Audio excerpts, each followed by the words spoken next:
Isang mapagpalang araw sa ating lahat. Ako po si Zarina Espaloma at ngayon na lahat ko ang natutunan para sa daily devotion na pinamagatang Expose or Be Exposed. Last series of Anatomy of Sin and Temptation po na ating tatalakayan. So yung scripture po natin ngayon is 2 Samuel chapter 11. And sinasabi dito na, one evening, David got up from his bed and walked around on the roof of the palace. From the roof he saw a woman bathing. The woman was very beautiful and David sent someone to find out about her. The man said, "She is Bathsheba, the daughter of Eliam and the wife of Uriah the Hittite." Sa Tagalog naman po, isang hapon, pagkagising ni David, umakyat siya sa bubungan ng palasyo at naglakad-lakad. Mula roon, may natanaw siyang isang babaeng naliligo. Napakagandang babae. Ipinatanong niya kung sino yun, and sinabi sa kanya na ayun si Bathsheba, anak ni Eliam at asawa ni Uriah na isang Heteo. So yung teaching po natin ngayon is idleness leads to evil. Pag sinabi daw pong idleness, yung wala tayong ginagawa, nakahilata lang tayo, wala tayong balak, wala tayong plano sa buhay, yung ganun po, no?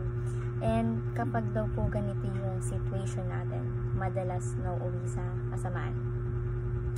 So, sinasabi dito na kapag busy tayo sa pinapagawa ng ating Panginoon, mas lalo tayong nalalayo sa tukso. And kapag hindi naman tayo busy sa pinapagawa ng ating Diyos, mas nalalapit tayo sa tukso. So, dalawa lang po yun. It's either nalalapit ka sa Panginoon sa mga pinapagawa niya at nalalayo ka sa tukso, or nalalayo ka sa Panginoon and nalalapit ka sa tukso. No? So, yung mga hindi nag-iisip patungkol sa Panginoon, nagiging playground daw po yun ng kasamaan, ng mga devil. No? So, idleness leads to evil. And next is, sin gives birth to more sin. Sinasabi na kapag nagkasala tayo, then pinagtakpan natin, susunod na daw tayo sa gagawin. Susunod na gagawin niyan is magsinungaling ka na, pagtatakpan mo pa yung nagawa mo kasalanan, mandadamay ka pa ng ibang tao, then yung ibang tao yung masisi sa ginawa mo kasalanan, di ba?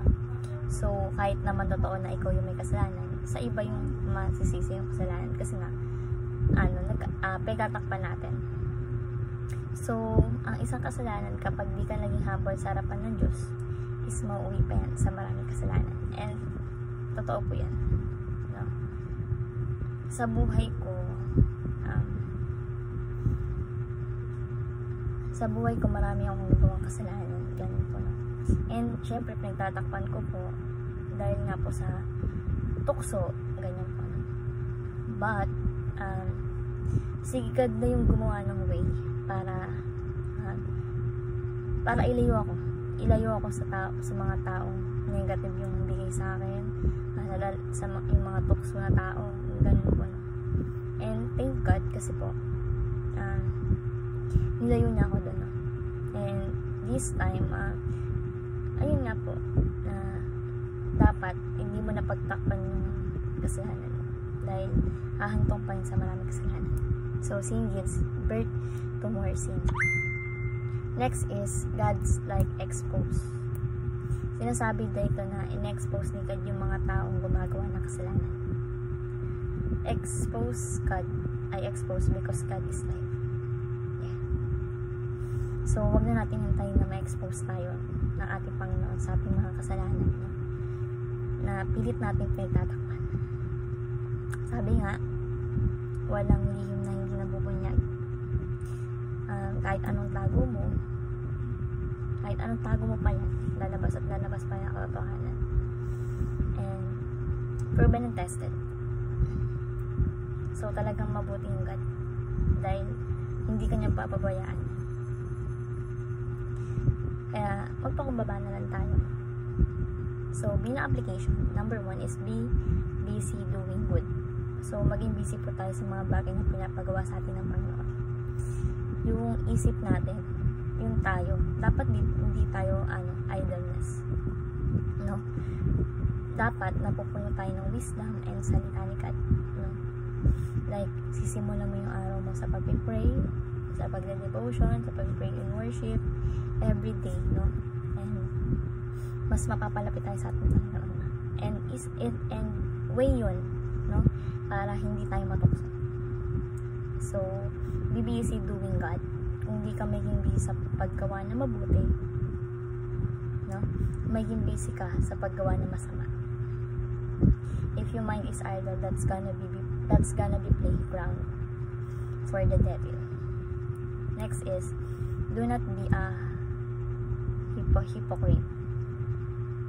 No, wag tayong maging hipokrita.